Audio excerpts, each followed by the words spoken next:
The soft glow of evening settles around you now, like a gentle blanket woven from the quietest threads of twilight. Find a comfortable position, perhaps lying down with limbs resting easily, or maybe allowing your head to nestle into a soft pillow that cradles you with tender care. Your body begins to melt into stillness, each part softening as warmth spreads through you, inviting a peaceful surrender to the moment. Take a slow, deep breath in, feeling the cool air fill your chest with a soothing freshness, like a whisper from a calm breeze. And gently breathe out, letting go of the day, releasing any lingering thoughts or tensions that drift away like faint clouds in a serene sky. Another breath comes naturally now, slow and deep, the air flowing in with ease, expanding your chest in a rhythm that feels as comforting as a mother's lullaby. Breathe out once more, softer still, watching worries dissolve into the night, leaving only tranquility behind. From the top of your head, a gentle warmth begins to spread, like sunlight filtering through leaves on a quiet morning. This warmth flows downward, easing through your scalp, relaxing the muscles there, and continuing into your forehead, smoothing away any faint lines of the day. It moves into your eyes, allowing them to rest heavily, eyelids growing soft and still, as if draped in the finest silk. The warmth caresses your cheeks, your jaw, loosening every tiny hold, so your face feels open and at peace, bathed in a glow of serenity. Down through your neck, the warmth travels now, melting any stiffness, letting your head sink deeper into the pillow with a sense of complete release. It reaches your shoulders, heavy and rounded, where the day's gentle burdens simply fade, shoulders dropping lower, softer, as if supported by invisible clouds. Your arms become heavy, soft, and still, the warmth pooling in your upper arms, flowing into elbows and forearms, wrists and hands, until fingers rest limp and relaxed, palms open to the calm air around them. Your chest rises and falls with calm breaths now, each inhale bringing a wave of lightness, each exhale carrying away the last echoes of activity. The warmth fills your chest, softening the heart's quiet beat, and moves into your belly, where it settles like a warm pool of water, rising and falling in perfect harmony with your breath. Everything here feels balanced, centered, wrapped in a cocoon of comfort that invites deeper rest. The warmth continues downward into your hips and thighs, where muscles loosen and lengthen, sinking into the bed with a delicious heaviness. Your knees relax, calves and ankles follow, toes softening as the warmth reaches the very tips, leaving your legs completely at ease, as if rooted in the softest earth. Your entire body now feels immersed in this spreading warmth, every limb heavy yet light, every breath a gentle tide that washes away the world. Feel your whole body light now, floating between wakefulness and sleep, as if drifting through a quiet night sky dotted with the softest stars.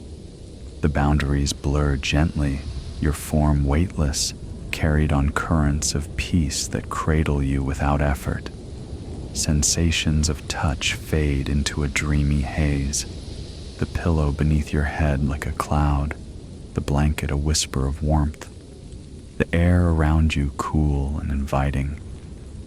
Sounds soften too, perhaps the distant hum of the evening or the quiet rhythm of your own breath blending into a meditative lull.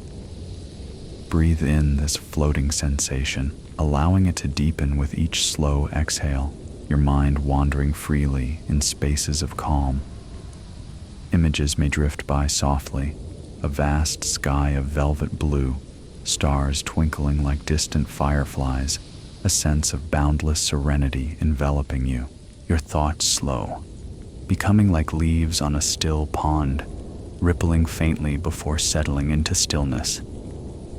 Everything within you aligns with this peaceful drift, emotions swelling with comfort, a profound sense of safety and release. The warmth lingers everywhere now, a constant embrace that holds you gently as your body floats lighter still, suspended in the quiet expanse between day and night. Hear the subtle sounds of your breath, in and out, like waves lapping at a shore of dreams.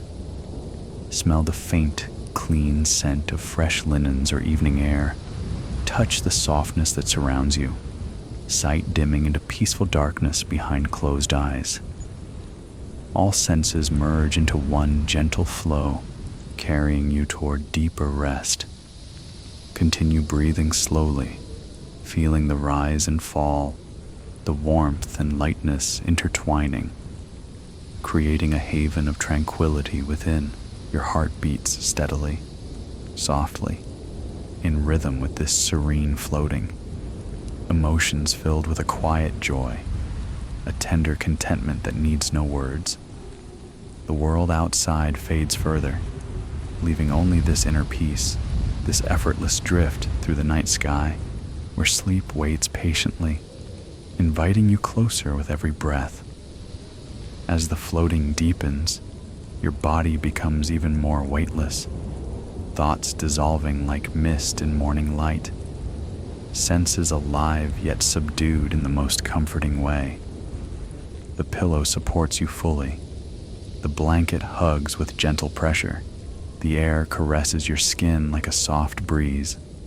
Everything conspires to lull you, to wrap you in layers of calm, until the boundary between awake and asleep blurs into a seamless, dreamlike state. Let this sensation grow, the warmth a glowing ember at your core, spreading outward in waves that soothe and settle. Breathe in the peace, exhale any remnants of the day, floating higher into the quiet night sky, stars winking softly in approval.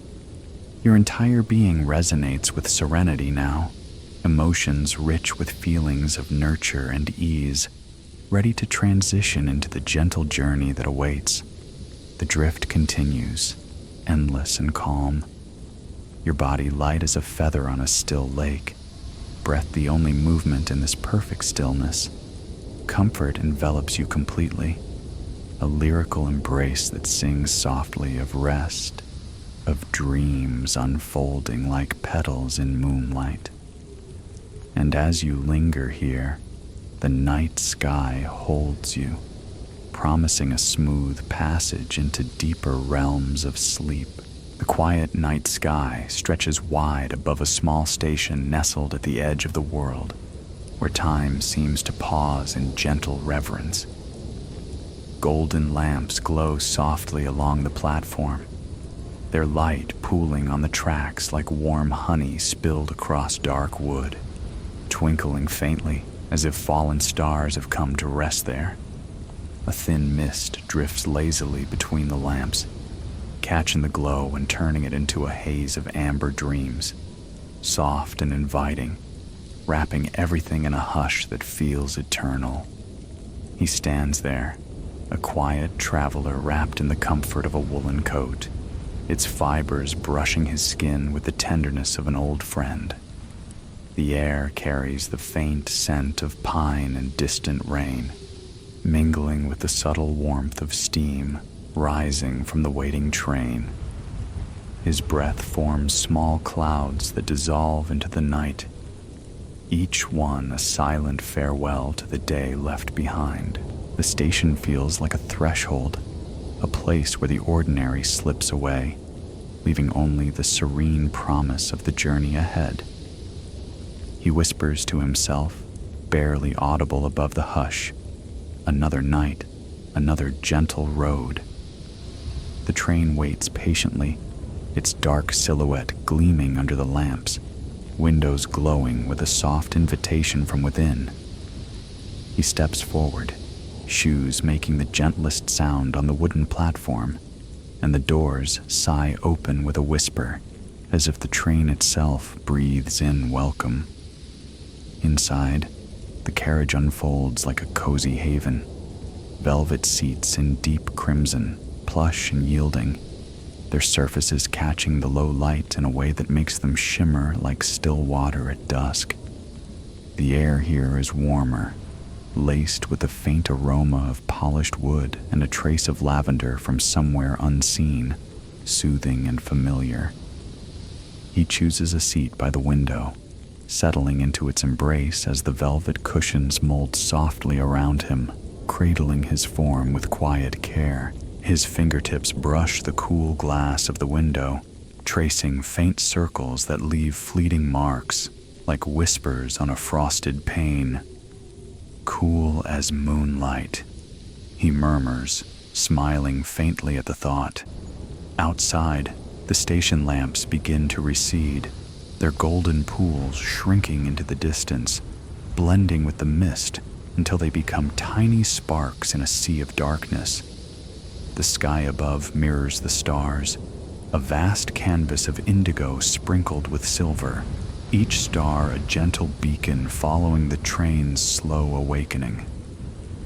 The train stirs now, a subtle shift beneath him, like the first stretch of a sleeping giant rousing with care. The wheels begin their steady rhythm, a soft clack-clack that hums through the floor, vibrating gently up through his seat and into his bones, a heartbeat of the journey coming alive. The sound is constant, soothing, like the pulse of a calm sea carrying him forward. Through the window, the world outside slips by in quiet layers, shadowy outlines of trees, their branches swaying faintly in a breeze he can almost feel, the mist curling around them like a loving embrace. His hand rests on the armrest, fingers sinking into the velvet softness, while the cool glass presses lightly against his cheek as he leans closer to the window. The stars seem to move with the train, winking in and out as clouds drift lazily across the moon's silver face. The carriage lights are dim, casting a warm glow that bathes everything in a dreamlike haze, softening edges and blurring the line between here and elsewhere. The faint metallic hum of the train blends with the rhythm of the wheels, creating a melody that feels as old as the night itself, lulling and timeless. He breathes in slowly and whispers, "This rhythm, it's the night's own lullaby." The scent of the carriage shifts subtly now, a hint of chamomile tea wafting from a small cup left on a nearby table, its steam curling upward like a wisp of cloud. He notices the quiet details around him, the way the curtains sway ever so slightly with the train's motion, their fabric brushing the window frame with a sound like a sigh. The seats across from him are empty, their velvet surfaces untouched, inviting in their stillness, as if waiting for dreams to settle there. Everything feels balanced, poised in a moment of perfect calm, where nothing rushes and nothing demands. His eyes linger on the window, watching the world unfold in gentle strokes, fields of dark grass stretching toward the horizon, their edges kissed by moonlight, shimmering faintly like a painter's dream. The train glides smoothly, never hurried, its motion a cradle rocking him deeper into relaxation. The cool glass under his fingertips grows warmer from his touch, a small connection to the journey that feels intimate, personal, as if the train knows him and carries him with care. "Keep going, old friend," he says softly to the train, his voice blending with the hum. The rhythm of the wheels continues, steady and soft, a lullaby woven into the night. He feels it in his chest, in his breath, sinking with the quiet rise and fall that began in his relaxation. The mist outside thickens for a moment, softening the view into a watercolor of grays and silvers, before parting to reveal a distant hill crowned with a single tree, its silhouette graceful against the sky. The sight fills him with a quiet awe, a sense of being part of something vast yet tender, a traveler in a world that moves at the pace of dreams. The carriage sways gently, a motion so subtle it feels like floating, and the warmth of his seat wraps around him like a blanket of its own. His shoulders soften further, his breath deepens, each exhale carrying him closer to the heart of the journey. The stars outside seem closer now, their light filtering through the window to dance faintly on his hands, on the velvet, on the quiet space around him. The train's hum grows softer in his ears, blending with the rhythm of his heart, until the two become one, a single pulse of peace. The world outside continues its slow parade, shadows of barns and fences, a glint of water in a far-off stream, all bathed in the moon's gentle glow. The air through a cracked window brings a cool touch, brushing his cheek like a feather, carrying the clean scent of the night. He closes his eyes for a moment, letting the sensations settle. The velvet's softness, the glass's cool kiss, the train's steady song. When he opens them again, the station is long gone, replaced by an endless expanse of quiet beauty, a landscape that seems to breathe with him. "The world is kind tonight," he whispers, his words dissolving into the gentle air. The journey has truly begun now, and he is part of it, carried along by the train's gentle heartbeat, surrounded by the serenity of the northern night. The stars follow faithfully, the mist curls like a companion, and the carriage holds him in its warm embrace, a sanctuary moving through the dark. Every sense is alive yet subdued, emotions swelling with a quiet joy, a deep contentment that needs no words, only the soft clatter of wheels and the promise of the night ahead. Part 3. The journey, gentle, peaceful movements. The train glides onward, its wheels singing a steady silver note beneath the floorboards, a rhythm so soft it seems to cradle the night itself.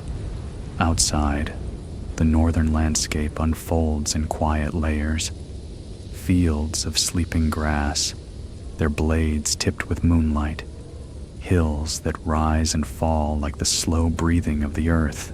A river appears beside the tracks, its surface catching the moon in long shimmering ribbons that drift alongside the carriage, mirroring the train's gentle sway. The air through the cracked window carries the cool scent of water and distant pine, brushing his cheek with the tenderness of a dream. He sits wrapped in the velvet seat, a thin blanket of soft wool drawn across his lap, its fibers warm from the carriage's gentle heat. In his hands rests an open book, its pages yellowed and kind, but his eyes linger more on the window than the words. The moonlight spills across the pages anyway, turning letters into faint shadows that dance with each subtle rock of the train. He turns a page slowly, the paper whispering like dry leaves in autumn, and murmurs, "Stories can wait." The night is telling its own tonight.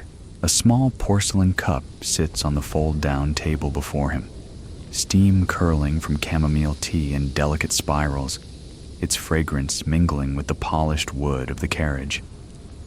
He lifts the cup, the warmth seeping into his palms, and takes a slow sip. The tea is mild, honey-sweet, coating his tongue with comfort, and he exhales a quiet sigh that blends with the train's metallic hum. "Perfect warmth," he whispers to the empty carriage, smiling at the steam that rises like a friendly ghost. Outside, soft clouds drift across the moon, veiling its light for a moment, then parting to let the silver spill freely again. The river below glimmers brighter in those unveiled seconds, a ribbon of liquid starlight winding through the dark. He watches it, his reflection faint in the window, eyes half-lidded, face softened by the journey's lull. The glass is cool against his forehead when he leans closer, the contrast soothing, like resting against a smooth stone by a quiet stream. The world beyond moves in tender strokes. A cluster of sleeping sheep, their wool catching faint glints. A lone birch tree, its trunk pale as bone, leaves trembling in a breeze he can feel through the window's narrow opening. The carriage is hushed, save for the steady clack-clack of the wheels and the occasional distant whistle, soft as a lullaby from far ahead.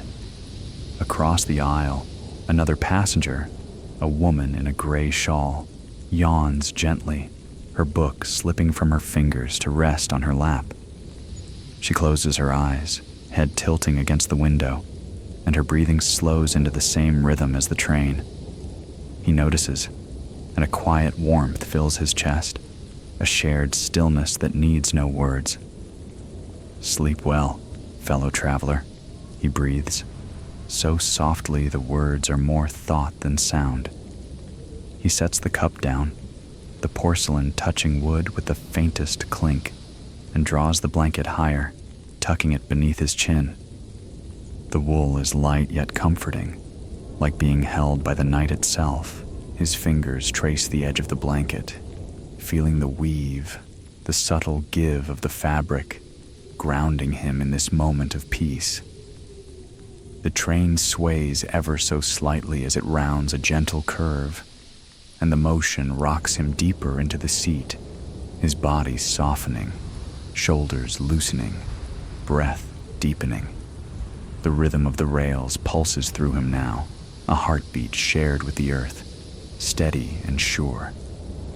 Through the window, the landscape shifts again, hills giving way to open meadows, where moonlight pools like spilled cream. A barn stands in the distance, its silhouette dark and comforting, a single window glowing faintly, perhaps a lantern left burning for late returning souls. He imagines the quiet life within, the creak of floorboards, the scent of hay, and smiles softly. Someone else is dreaming too, he murmurs, his voice a thread in the carriage's hush. The metallic hum of the train grows softer in his ears, blending with the rain that begins to fall outside. Light, almost mist-like, pattering against the glass in tiny, delicate taps. The sound is soothing, like fingers brushing piano keys in a distant room. Droplets slide down the window, catching the moonlight, racing each other in slow, lazy paths. He watches them, entranced, his own breath fogging the glass faintly before clearing again. The rain scent drifts in, clean and cool, mingling with the chamomile and wood, wrapping the carriage in layers of gentle aroma. He closes the book fully now, letting it rest on the table beside the cup, and leans back, eyes half closed. The blanket settles over him like a cloud, the seat cradling his form with velvet tenderness. The train's rhythm fills the silence, a lullaby of steel and motion, and he feels it in his chest, in his pulse, in the slow rise and fall of his breathing. "Keep singing, old friend," he whispers to the train, his words dissolving into the hum. The world outside continues its quiet parade, meadows giving way to clusters of pines, their needles dark and fragrant even from afar. A fox crosses the tracks far ahead, its tail a brief flash of copper in the moonlight, then vanishes into the shadows. The sight lingers in his mind, a small gift from the night, and his heart swells with quiet wonder. The rain softens further, becoming a whisper against the glass, and the moon emerges fully now, bathing everything in silver peace. He closes his eyes for a longer moment, letting the sensations wash over him. The blanket's warmth, the seat's embrace, the rain's gentle song, the train's steady heartbeat. When he opens them again, the landscape has shifted once more. Rolling hills now, blanketed in dark heather, their curves soft as sleeping giants. The air through the window feels cooler, carrying the promise of the north, of snowfields and stillness yet to come. His breath slows further, each exhale a release, each inhale a welcoming of the journey's calm.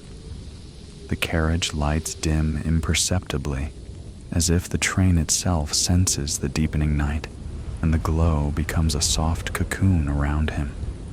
The velvet seat feels like an extension of his own body now, the blanket a second skin, the window a frame for the world's quiet beauty. Emotions rise gently within him, contentment, gratitude, a tender connection to this moving sanctuary. "This is enough," he murmurs, the words barely a breath, yet they fill the space with truth. The train glides on, unhurried, carrying him through the northern night, each mile a step deeper into serenity. The rain, the moonlight, the rhythm of the wheels, all weave together into a tapestry of peace, lulling him toward the edge of dreams. His body feels light yet grounded, his heart full yet still, the journey a gentle current pulling him northward, toward rest, toward whatever quiet wonders wait ahead. Part 4. The stop. A moment of stillness and peace. The train eases its song, the steady clack-clack softening until it becomes a whisper against the night. A gentle slowing settles through the carriage, as if the rails themselves exhale and invite a pause. Outside, the world has shifted again. Hills now blanketed in the thinnest layer of snow, each curve glowing faintly under moonlight like dunes of pale silk. The rain has ceased, leaving only a cool, crystalline hush in the air. He feels the change in his seat, the velvet cradling him as the motion drifts towards stillness, and he opens his eyes fully for the first time in a long while. A small northern station appears, its platform edged in frost that glimmers like scattered sugar. A single lamp hangs above the sign, its golden light pooling softly on the snow-dusted boards, and the name of the place is unreadable in the dimness, yet somehow familiar, like a half-remembered lullaby. The train sighs to a complete stop, the wheels giving one last tender click before silence folds in. The hush is so deep it feels tangible, a blanket of quiet that wraps the carriage and everything beyond. The doors open with the gentlest breath, and a cool breeze drifts inside, carrying the clean scent of fresh snow and distant evergreens. It brushes his face like a cool palm, refreshing yet soothing, and he draws the blanket a little closer around his shoulders. "A moment to breathe," he murmurs, rising slowly from the seat. The velvet releases him reluctantly, and his shoes touch the carriage floor with a muted tap. He steps toward the open door, the night air welcoming him with a soft embrace. Outside, the platform is empty, save for the snow that falls in slow, lazy flakes, each one catching the lamp's glow before settling soundlessly.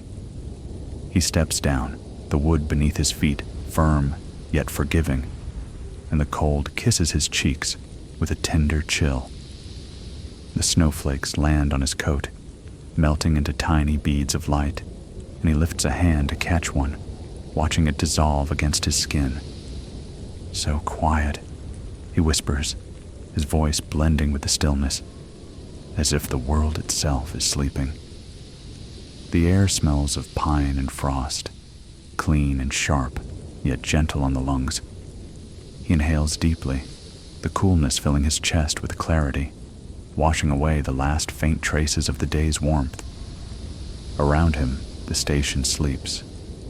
A bench dusted white, a small shelter with icicles hanging like glass chimes, the tracks stretching away into darkness on either side. The train rests behind him, its windows glowing softly. A sanctuary paused mid-journey. The snow continues its silent dance, covering everything in a thin, luminous veil. He walks a few steps along the platform, the snow crunching faintly beneath his shoes, a sound so soft it feels like a secret shared with the night. The lamp above sways almost imperceptibly, casting gentle shadows that drift across the snow like slow-moving clouds. Far ahead, beyond the station's edge, a single warm light glows from a distant cottage nestled among pines, its window a tiny beacon of amber in the vast dark. Smoke rises in a lazy curl from its chimney, dissolving into the sky, and he imagines the quiet life within. A fire crackling low, a kettle humming, perhaps a cat curled on a rug. "Someone else keeps the night company," he says softly, smiling at the thought. The breeze stirs again, lifting a few snowflakes from the platform and swirling them around his ankles before letting them settle once more. The cold touches his fingertips, his nose, his ears, but it is a comforting cold, one that sharpens the senses without demanding anything in return. He closes his eyes for a moment, standing still, letting the silence seep into him. The world feels paused, suspended in perfect peace, every sound faded into the snow's gentle embrace. Even the train behind him is quiet now, its hum softened to a memory, its warmth waiting patiently. Opening his eyes, he watches the snow fall thicker for a breath, then thinner again, the flakes drifting like feathers from an unseen wing. The moonlight filters through, turning the air itself into a soft, silvery haze. His breath forms small clouds that linger, then vanish, each one a quiet offering to the night. The distant cottage light flickers faintly, perhaps a curtain moved by an unseen hand, and the sight fills him with a tender warmth, a sense of connection across the stillness. He turns slowly, the snow shifting beneath him, and walks back toward the train. The platform feels like a small island of calm in the vast northern night, and he lingers at the door for one more breath, inhaling the frost-laden air. "Thank you," he whispers to the station, to the snow, to the quiet, his words dissolving into the hush. Then he steps inside, the doors closing behind him with a soft sigh, sealing the warmth once more. The carriage welcomes him back, the velvet seat still holding the shape of his absence, the blanket waiting like an old friend.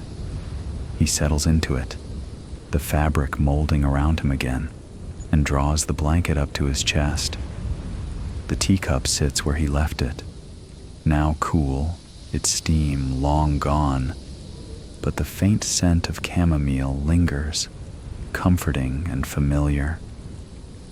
The snowflakes on his coat begin to melt, tiny droplets soaking into the wool, leaving a cool kiss against his skin. Through the window, the station slips away as the train stirs once more, the wheels beginning their gentle song again, softer now, as if reluctant to disturb the peace. The platform, the lamp, the distant cottage light, all fade into the snow-veiled dark, becoming part of the night's quiet memory. The breeze through the cracked window carries the last trace of frost, then settles, leaving only the carriage's warmth and the steady rhythm of the rails. He leans his head against the window, the glass cool once more, and watches the snowfields glide by, endless and serene. The flakes outside continue their slow dance, brushing the window in tiny taps, a lullaby of winter.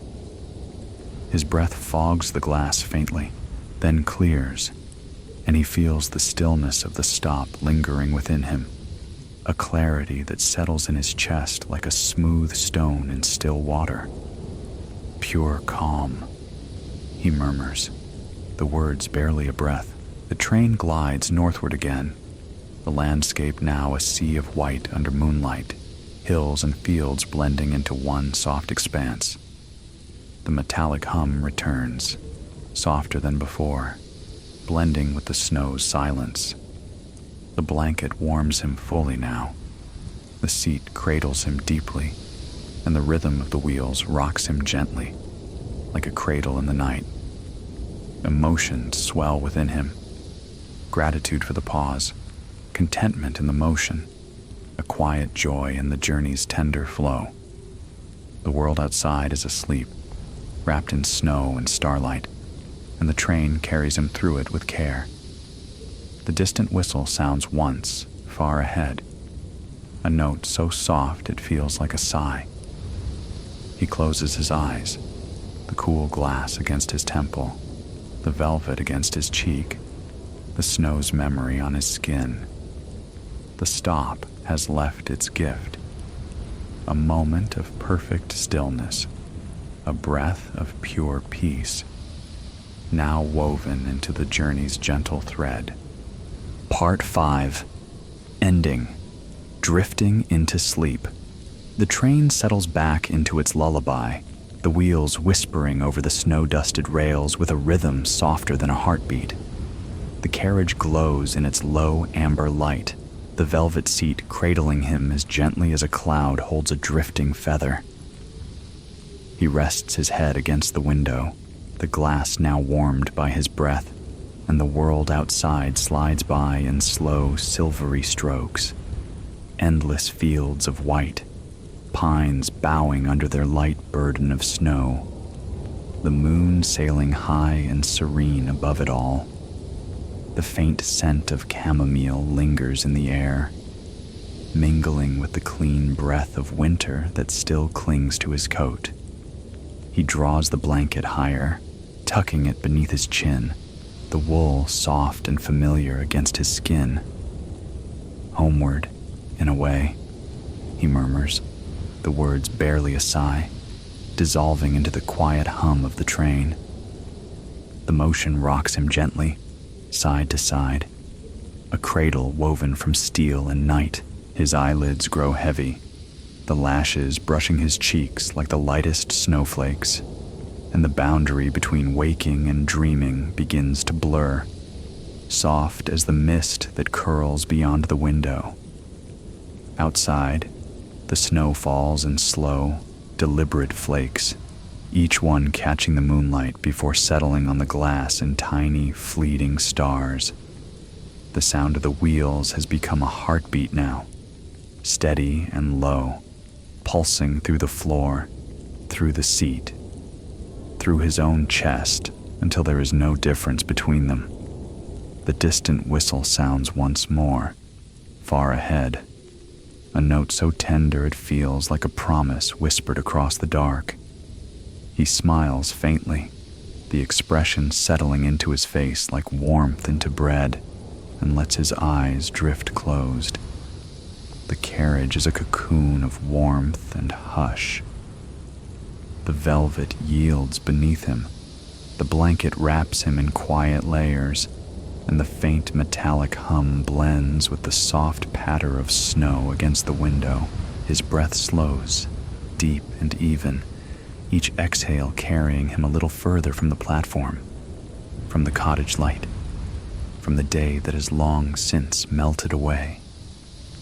Let go, he breathes, the words more feeling than sound, and the train answers with its gentle sway, rocking him deeper into stillness. Images drift through his mind now, unhurried and kind. He sees the golden lamps of the first station, pools of light on the tracks like fallen stars. He feels the cool breeze of the snowy platform, tastes the chamomile on his tongue, hears the hush that folded around him like a quilt.